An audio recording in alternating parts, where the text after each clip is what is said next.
क्या प्रधानमंत्री या वित्त मंत्री सामने आकर ये बता पाएंगे कि अर्थव्यवस्था कैसे तबाह हुई? क्या वित्त मंत्री ये बता पाएंगे कि लगातार बर्बाद होती जीडीपी में नोटबंदी, जीएसटी और राष्ट्रव्यापी तालाबंदी का बहुत बड़ा योगदान रहा है? आंख बंद कर लेने से सूर्य का प्रकाश लोप नहीं हो जाता। ठीक उसी प्रकार अर्थव्यवस्था की बदहाली को दैवीय घटना, एक्ट ऑफ गॉड बताकर वित्त मंत्री अपनी कुनीति के दाग को छुपा नहीं सकती हैं। यह तो स्पष्ट हो चुका है कि देश की अर्थव्यवस्था पर मंडराया हुआ संकट बहुत गहरा है। अर्थव्यवस्था पहले से ही संकट की आंधी से जूझ रही थी और अब कोरोना महामारी ने उसे गर्त में ढकेल दिया है। इसकी भरपाई कब तक होगी और अगर भरपाई होगी भी तो कितनी चिरस्थायी होगी, इस सवाल का जवाब किसी के पास नहीं है, क्योंकि वित्त मंत्री ने तो अर्थव्यवस्था की बदहाली का कारण एक्ट ऑफ गॉड बताकर पल्ला झाड़ लिया है। भारत का सकल घरेलू उत्पाद यानी कि जीडीपी की विकास दर में लॉकडाउन के बाद से जबरदस्त गिरावट आई है। सोमवार को सांख्यिकी और कार्यक्रम कार्यान्वयन मंत्रालय की ओर से 2020-21 की अप्रैल-जून तिमाही के बीच विकास दर में 23.9% की गिरावट आई है। देश के सभी प्रमुख सेक्टरों की ग्रोथ भी नेगेटिव आई है। कृषि को छोड़कर सभी प्रमुख सेक्टरों की ग्रोथ में गिरावट दर्ज की गई है। मैन्युफैक्चरिंग में 29.30%, कंस्ट्रक्शन में 50.30%, व्यापार होटल में 47%, वित्त सेवाएं रियल एस्टेट में 5.30%, माइनिंग सेक्टर में 41.3%, ट्रेड, होटल, ट्रांसपोर्ट में 47.4%, फाइनेंशियल सेक्टर में 4.3%, बिजली एवं अन्य सेवाओं में 7% और सर्विस इंडस्ट्री आदि सभी सेक्टरों पर लॉकडाउन की बदइंतजामी की मार झेलनी पड़ी है। अगर हिंदुस्तान की अर्थव्यवस्था को समझना चाहते हो तो ये समझना होगा कि हिंदुस्तान में दो अर्थव्यवस्थाएं हैं। पहली असंगठित अर्थव्यवस्था और दूसरी संगठित अर्थव्यवस्था। संगठित अर्थव्यवस्था में बड़ी कंपनियां, नाम आप जानते हो। असंगठित अर्थव्यवस्था में किसान, मजदूर, छोटे दुकानदार, मिडिल साइज कंपनीज। जिस दिन तक हिंदुस्तान का असंगठित सिस्टम मजबूत है, उस दिन तक हिंदुस्तान को कोई भी आर्थिक तूफान छू नहीं सकता। अब आज के दिन आते हैं। पिछले 6 साल से बीजेपी की सरकार ने असंगठित अर्थव्यवस्था पर आक्रमण किया है। 3 बड़े उदाहरण तो मैं आपको अभी दे देता हूं। नोटबंदी, गलत जीएसटी और लॉकडाउन। आप ये मत सोचिए कि लॉकडाउन के पीछे सोच नहीं थी। ये मत सोचिए कि गलती से आखिरी मिनट पे लॉकडाउन कर दिया गया है। इन तीनों का लक्ष्य हमारे इनफॉर्मल सेक्टर को खत्म करने का है।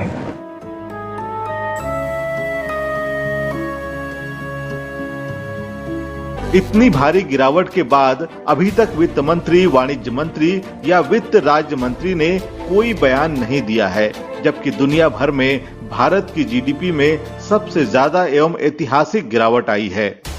भारत में 23.9%, स्पेन में 22.7%, अमेरिका में 9.5%, फ्रांस में 13.8%, जापान में 7.6%, ब्रिटेन में 20.4%, इटली में 12.4% और कनाडा में 12% जीडीपी में गिरावट आई है।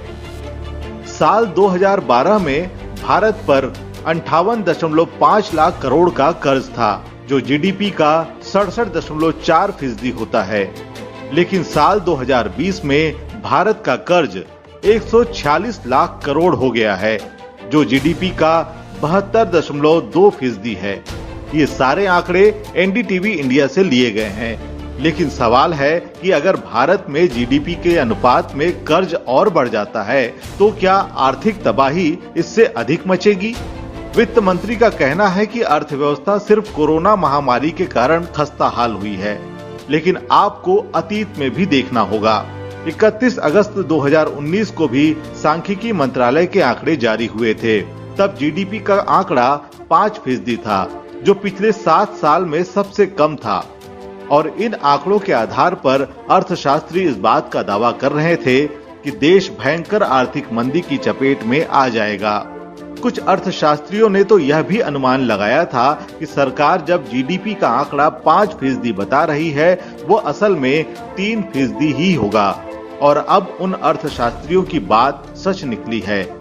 सरकार ने तब ही अगर अर्थशास्त्रियों की बात मान ली होती तो आज ये दिन नहीं देखना पड़ता कि केंद्र की सरकार ने बड़े नोटों पर बिना तैयारी के जो पाबंदी लगा दी है, तो उससे अब पूरे देश में ऐसा महसूस हो रहा है, देश के आम जनता में, जैसे आर्थिक इमरजेंसी लग गई हो। ये मैं कोई गलत नहीं बोल रही हूँ। आप देश के कोने कोने में आप चले जाएं, किसी भी हिस्से में चले जाएं, शहर में चले जाएं, देहात में चले जाएं, तो 9 तारीख से 8 को ये डिसीजन हुआ। 9 नवंबर से पूरे देश के अंदर ऐसा लग रहा है जैसे आर्थिक इमरजेंसी पैदा हो गई हो। एक प्रकार से भारत बंदी का माहौल पैदा हो गया है। लग गया कि जैसे भारत बंद हो गया हो। हालात काफ़ी भयंकर हो गए और इससे अब तक काफ़ी लोगों की जानें भी जा चुकी हैं। हम लोगों का बहुत बड़ा गौरवशाली इतिहास है। अमर्त्य सेन का नाम आप लोगों ने सुना होगा। ये नोबेल प्राइज विनर है, अर्थशास्त्री है दुनिया में। उसने आइडिया ऑफ जस्टिस नाम का किताब लिखा। आइडिया ऑफ जस्टिस, उसमें लिखा मौर्य के समय में भारत में 31% जीडीपी था। नरेंद्र मोदी का कितना है? एक बात तो साफ है, अर्थव्यवस्था कोरोना के कारण बदहाल नहीं हुई है, बल्कि पिछले कुछ सालों से सरकार के गलत फैसलों से हुई है। सबसे पहला तो ये कि जब देश में नोटबंदी हुई तब कितने अर्थ विशेषज्ञों से राय ली गई। यह फैसला किसका था, कितने दिनों तक बैठक हुई थी और देश के कितने अर्थशास्त्रियों को उस बैठक में बुलाकर निर्णय लिया गया था। नोटबंदी के कारण 2 साल आर्थिक सुस्ती से नहीं उबर पाया था। दूसरा फैसला गलत तरीके से जीएसटी लागू करना था और तीसरा फैसला तालाबंदी। क्या सरकार बता सकती है कि इतने बड़े देश को बंद करने से पहले कितने दिनों तक मंथन किया गया, कितने महामारी विशेषज्ञों से राय ली गई? क्या देश विदेश के विशेषज्ञों से पूछा गया था कि इससे कैसे निपटना है? जबकि तालाबंदी की राय विश्व स्वास्थ्य संगठन ने भी नहीं दी थी। फिर कैसे ये फैसला लिया गया? अब तो और ज्यादा संकट आएगा। प्रधानमंत्री जी को अगर सरकार चलानी है, मीडिया की जरूरत है, मार्केटिंग की जरूरत है। मीडिया और मार्केटिंग 15-20 लोग करते हैं। इनफॉर्मल सेक्टर में पैसा है, लाखों करोड़ रुपए, जिसको ये लोग छू नहीं सकते।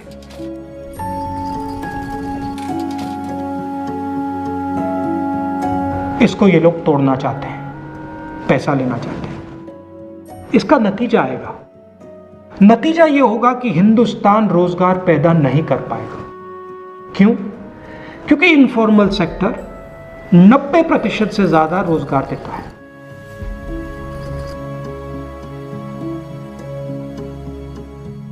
जिस दिन इनफॉर्मल सेक्टर खत्म हो गया, नष्ट हो गया, उस दिन हिंदुस्तान रोजगार पैदा नहीं कर पाएगा। आप ही इस देश को चलाते हो, आप ही इस देश को आगे ले जाते हो और आपके खिलाफ साजिश हो रही है। आपको ठगा जा रहा है और आपको गुलाम बनाने की कोशिश की जा रही है। वैसे भी आधा भारत बेरोजगार हो गया है। पिछले 45 सालों में बेरोजगारी दर अपने चरम पर है। अभी भी ना संभले तो संकट की सुनामी से सामना करना पड़ेगा।